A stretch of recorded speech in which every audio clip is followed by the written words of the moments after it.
Title: How I Finally Got Even with My Narcissistic Ex-Boss. I used to work as an executive assistant for Victoria, the CEO of a boutique marketing firm. Imagine The Devil Wears Prada, but worse. Victoria didn't just treat me like I was beneath her, she treated everyone that way. The kind of boss who would scream at the barista for giving her almond milk instead of oat milk and then toss the cup in the trash without even trying it. I lasted 2 years, 2 miserable years of micromanagement, 2 a.m. texts, and taking the blame for every little thing that went wrong. But the final straw? The day she accused me of stealing from the company. Here's the kicker. I didn't steal anything. She did. Victoria had been skimming from the business account for years, hiding it under miscellaneous expenses. I knew this because, as her assistant, I handled most of her paperwork. She claimed the missing funds were errors or misfiled expenses, but when the accountant started asking questions, Victoria threw me under the bus. HR gave me 2 options: resign quietly or face an investigation. I chose the third option, revenge. Phase 1. Gathering evidence before I handed in my resignation, I made copies of everything. Bank statements, expense reports, email chains, you name it. I also knew she had a habit of storing confidential documents on her personal laptop, so I snapped photos when she wasn't around. Did I mention she used the same password for everything? Yeah, it wasn't hard to log in. Among the files I found gold, a spreadsheet labeled All Holdings. Turns out, Victoria had been funneling company money into a private account, over $250,000, but I wasn't ready to go nuclear yet. I needed more leverage. Phase 2. The perfect storm. Victoria was obsessed with appearances. She'd host monthly networking events, flaunting her wealth to potential clients. These events were her pride and joy, and her reputation depended on them. A week before I left, I got the invite to her next event, an exclusive dinner party at her home.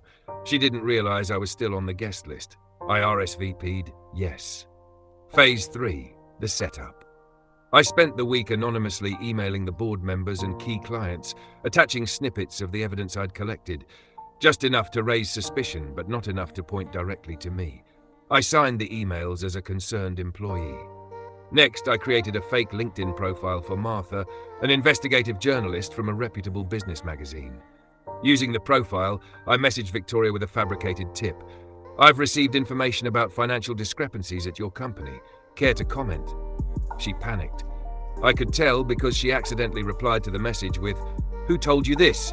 instead of "no comment. Phase 4. The dinner party. When I arrived at her house, Victoria greeted me with her trademark fake smile. "How nice of you to come," she sneered, clearly annoyed I hadn't faded into oblivion. The night started smoothly, until I excused myself to use the restroom. Instead of heading there, I found her home office. It was locked, but I knew where she kept the spare key, in a hollow book labeled The Art of War. Oh, the irony. Inside, I plugged a small USB into her desktop and transferred incriminating files to a cloud storage account. Among them was a copy of the holdings spreadsheet, along with personal emails about hiding the funds. When I returned to the party, no one suspected a thing. Phase 5. The drop. The next morning, I scheduled an anonymous email blast to the board of directors, the company's biggest clients, and a few local news outlets. I attached everything: the financial records, her emails, and even the LinkedIn messages. But the pièce de résistance? I included a link to a hidden page on a blog I'd created, detailing every shady thing she'd ever done. The blog wasn't just facts, it was a narrative, complete with screenshots and receipts. It read like a true crime exposé, and it was juicy. Phase 6. The fallout. The fallout was swift and brutal. Within days, the board launched a formal investigation, freezing all of Victoria's accounts.